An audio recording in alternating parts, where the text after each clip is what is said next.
Là, je vais parler de ma première bagnole et de la seule Renault que j'aurais possédée pendant ma vie.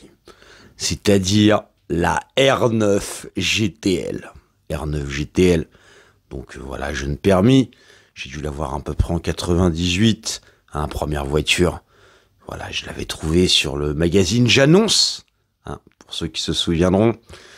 Voilà, une voiture à 1000 euros, comme il y en avait tant. 1000 euros, je l'avais payé cash. Je l'avais acheté à un mec qui habitait à Porte de Clignancourt. Ça, je me rappellerai toujours. Je sors du permis de conduire, je ne savais pas conduire. Le mec, il me voit partir avec la bagnole, je cale.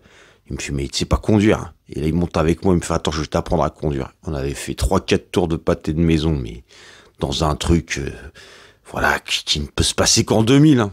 Le gars, il était là, écoute, si t'accélères, t'as pas besoin de regarder dans les rétros. Bon, bref, j'avais mis 3 heures à rentrer chez moi avec la bagnole alors que j'habitais, voilà, j'habitais juste, à quelques portes du périph'.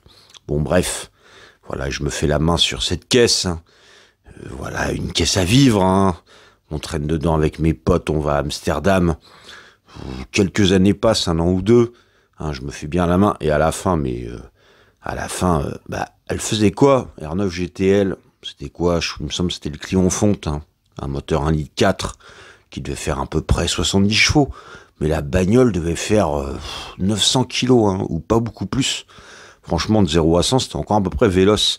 Allez, ça prenait 130 avec le vent dans le dos. Bon, bref, quelques années passent, quoi. Voilà, et je vis pas mal de choses avec. Et à la fin, je conduisais vraiment comme un taré. Mais quand vraiment j'y repense. Bah d'ailleurs, ça arrive que un de mes anniversaires, alors qu'on est 5 dans la bagnole, voilà, dans une descente que je connaissais un petit peu, avec un virage long à la fin, je l'enquille à fond. J'avais un coup dans le nez. En fait, la bagnole sous-vire et je la plante. Et je revirais. On n'a pas tapé fort. On a tapé en fin de freinage, 30 km/h, mais je me rappellerai toujours, on était 5, tout le monde qui dégage en avant, retenu par les ceintures de sécurité, tout le monde avait la ceinture. Et on est là, la bagnole, mais pliée, elle s'était pris un pain sur le côté passager. En plus, c'était les châssis à déformation programmable. Donc vraiment, le pare-choc plié, mais la gueule de la bagnole, quoi. Et j'étais là, putain, en plus j'avais un coup dans le nez, je fais là, il faut pas qu'on se fasse pincer, faut à tout prix que j'arrive à repartir avec. Et on descend, on fait le tour, et on voit que en fait, il y avait le cerclage qui tenait la roue de secours, il avait dégagé, et la roue de secours n'était plus là.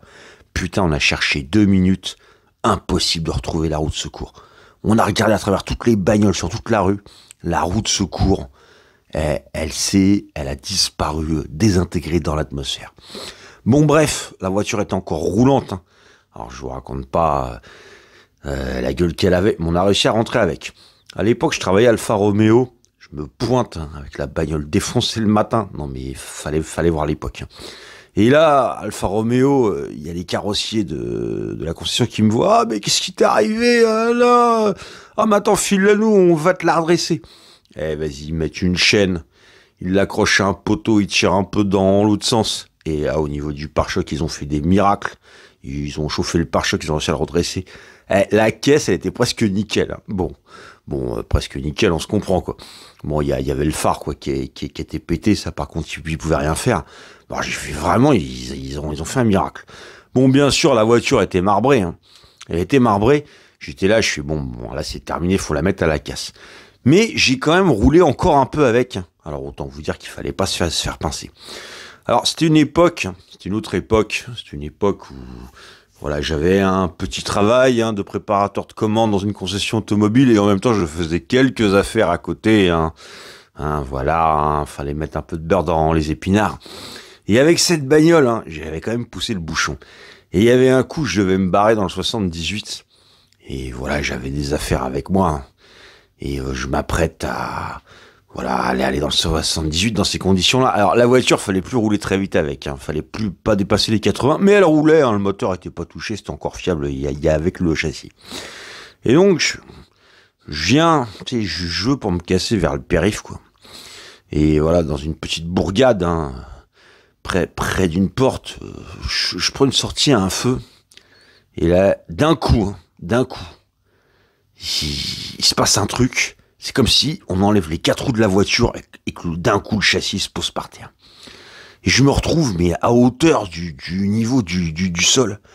Et je suis, putain, mais qu'est-ce qui s'est passé? Et je descends. Et là, je vois qu'en fait, j'ai perdu la roue avant gauche. Bon, ça a été assez impressionnant. Et je vois la roue avant gauche, hein, qui est 5 mètres plus loin. Et je regarde le moyeu. Et je vois les 5 vis qui sont toujours sur le moyeu. Et je sais comment c'est possible, putain, les vis sont sur le moyeu, il y a la roue qui s'est barrée.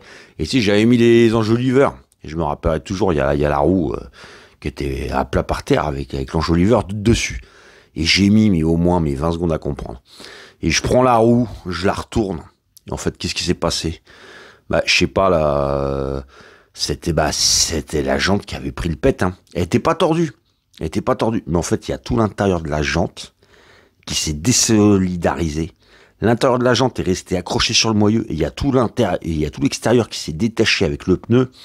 Et voilà. Donc en fait, bah, j'avais plus de roue et j'avais plus de roue de secours. Parce que la roue de secours, je l'avais paumée. Et alors, en plus, bon, je vous passe les détails du moment, mais je crois que j'avais plus de permis, la bagnole était plus assurée, je ne sais plus, mais plus ce qu'il y avait dans le coffre. Et là, je suis là.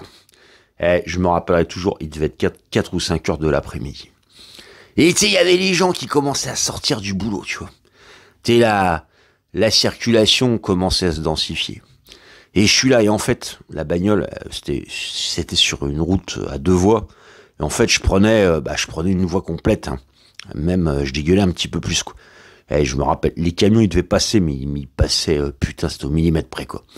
Et je suis là, tu sais, je commence à causer un bouchon, quoi. Je suis là, pas d'assurance, pas machin, je fais, il y a une balle qui va arriver. Et là, tu sais, je commence à transpirer, quoi. T'es là, tu sais, il y a, dans Pulp Fiction, il y a une scène, tu sais, à un moment, ils butent un mec dans la bagnole et ils savent pas quoi faire, et ils appellent un mec, tu sais, qui est hyper calme, qui est hyper organisé. Et là, je me suis transcendé en ce mec-là, quoi.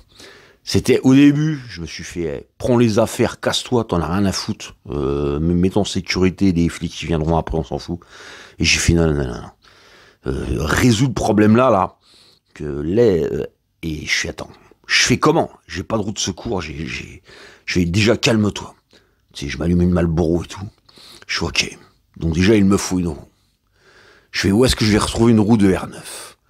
Je regarde autour de moi, et là, je vois, par miracle, il y avait un Midas qui était pas loin, là, ou un Speedy, bon, bref, un centre de réparation tout rapide. Et là, je trace là-bas. Tu sais, je vais directement parler au mécano. Je fais, ouais, il me faudra une roue. Il me fait, ah, très bien, c'est quelle voiture, quel modèle? Je fais, on s'en branle. File-moi une roue. Il fait, mais non, monsieur, cela ne fonctionne pas comme ça. Nous devons vous faire un devis. Je fais, écoute, on va s'arranger. Je fais, vous avez des pneus crevés. Il me faut une roue, une jante plus un pneu. L'état, on s'en fout. Le modèle, on s'en fout. Et là, le mec, il me regarde, mais, tu sais, j'étais un petit gris, quoi. Il fait, mais putain, c'est qui ce connard et tout. Et ah bah oui, ah, je fais ça, celle-là, je veux celle-là. Je prends une roue, tu sais, je sais même pas de quelle bagnole ça venait. Le mec, je lui file 100 balles. Et de toute façon, ça devait partir à la ferraille, il s'en fout.